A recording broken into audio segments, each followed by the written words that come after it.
Translations are undoubtedly good and necessary in all the fields of human endeavor. And they become especially important when the languages involved do not share the same alphabet. If not for translations, how else could we learn about the advances and discoveries that take place elsewhere on different parts of the globe? They serve us well in areas such as the news media, politics, and literature, just to name a few. After all, what is the best thing to have in relation to an original statement when you do not know the language that the author is using? Indeed, it is a good translation.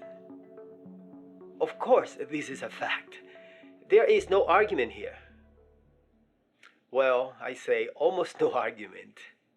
For I am going to be utterly honest with you, there is something that makes me feel uneasy about translations, and I cannot get around this feeling. It is a deep sense of dissatisfaction. So in this video, finally, I'm going to put this into words. And that's what's coming up today on SciPro Math.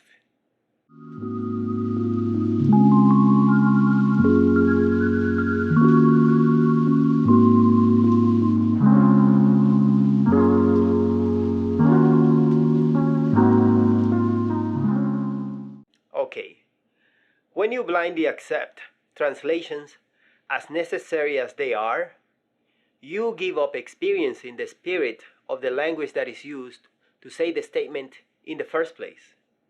And I cringe when I hear how some important statements sound like after they have been translated. By no means I am trying to say that translations are bad. On the contrary, most of them are very good. But as good as they do not do enough justice to the original work translated. Such is the case of the Devine Comedy by Dante Alighieri. Question: Roberto, what do you mean by the spirit of the language? That doesn't make any sense. Well, many languages are famous for having certain characteristics. English is well known to be a very precise language. French is famous for its formality.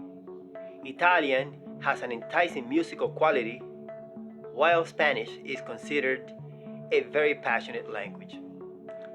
It could also be noted that, unfortunately, the great benefits and comforts that translations provide also come to us at the expense of not being able to develop the ability to learn other languages. Too much of a good thing is bad, and over-relying on translations is definitely one of them. We've become a bit complacent, and as a result, it is often the case that we no longer care much for learning foreign languages. We could even argue that our memories have become weaker as a result of not exercising the ability to learn other tongues. Not to mention that the connection to ancestors of ours from other countries is no longer as important. And this is due to a loss of a foreign language that connected us to them in the first place. Translations are often mutations of what the author meant to say. And to fully appreciate the goodness of a translation, we must hear the original statement for us to somehow get a better picture of what the author intended to say. Considering all this, we must be cautious, for there is one thing worth remembering for this argument. I say, be mindful of translations. Now let's move on to the topic of the day. Hello, fellow humans. Roberto here at SciPro Math and Languages. First of all, I'd like to wish you health, joy, and lots of blessings today, and thanks for joining us on this occasion. Today's topic is the impossible translations of the Italian language. In focus is Dante Alighieri, an author that is widely considered the greatest Italian poet of all times.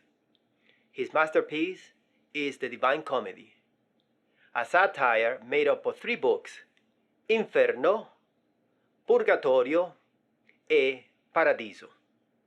We will take a first-hand look at different fragments from this masterpiece.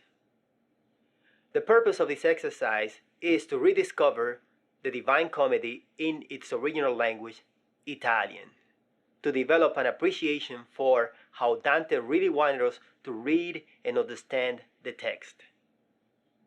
Ladies and gentlemen, before proceeding, I'd like to remind you that this channel moves on because of the contributions from good Samaritans like you out there. Thus, to support this channel, here is a list of applications you could purchase from the App Store to do just that. Included in the list is first and foremost, the calculator has inspired the creation of this channel, the one and only SciPro Math, the first polymorphic calculator. Enjoy all the benefits of this one-of-a-kind calculator. Get yours today. Find the links in the description. Thanks so much for your kindness. Now let's move on to the topic of the day. Next, I'd like to share with you several fragments from the 3 books of the Divine Comedy by Dante Alighieri. Nel mezzo del cammin di nostra vita mi ritrovai per una selva oscura che la diritta via era smarrita. Ai, quanto a dir qual era e cosa dura esta selva selvaggia e aspra e forte che nel pensier rinnova la paura. Tante amara che poco è più morte, ma per trattar del vecchio vi trovai, dirò dell'oltre cose chi vo scorte. Io non so ben ridir come io vintrai, tant'era pien di sonno, a quel punto che la verace via abbandonai. Ma poi che fui al piede di un colle giunto, là dove terminava quella valle, chi m'avea di paura il cor compunto, guardai in alto e vidi le sue spalle, vestite già dei raggi del pianeta che mena dritto altrui per ogni calle. Per me si va nella città dolente,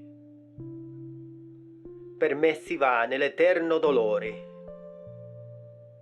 per me si va tra la perduta gente, giustizia mosse il mio alto fattore. Fescemi la divina potestate, la somma sapienza e il primo amore. Dinanzi a me non for cose create se non eterne, e io eterno duro. Lasciate ogni speranza, o voi che entrate. Volgi, Beatrice, volgi gli occhi santi. Era la sua canzone al tuo fedele che per vederti ha mossi passi tanti. Per grazia fa noi, grazia che disvele a lui la bocca tua, sì che discerna la seconda bellezza che tu celle.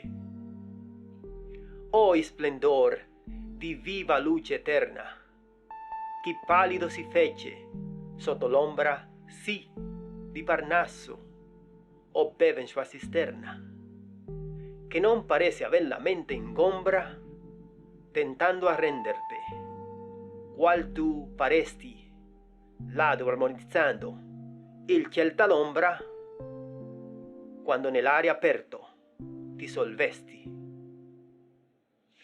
Al Padre, al Figlio, allo Spirito Santo cominciò gloria tutto il paradiso, sì che me ne vriava il dolce canto. Ciò che io vedeva mi s'inviava un riso dell'universo, perché mia ebbrezza entrava per l'udire e per lo viso. O gioia, o ineffabile allegrezza, O vita integra d'amore e di pace, o senza brama, sicura ricchezza. Dinanzi agli occhi miei le quattro facce stavano accese e quella che prima venne incominciò a farsi più vivace. E tal nella sembianza sua divenne qual diverrebbe Iove, se egli e Marte fossero augelli e cambiassersi penne. The Divine Comedy is an example of a text that cannot be fully translated into a different language because the musical quality of the poem is lost in the process. Therefore, it is truly worthwhile to hear the original poem so that we can better connect to the text in Italian. Even if you did not fully understand, I hope you enjoy the experience of listening to this episode of the Impossible Translations of the Italian language. If you decide to learn Italian, I think it would be a good idea to make it a goal of yours to read the great works of Italian literature in the original language. Here are some suggestions: The Divine Comedy, Il Principe, Pinocchio, Decameron, I Promessi Sposi, Il Nome della Rosa, and many others. Until next time, take care.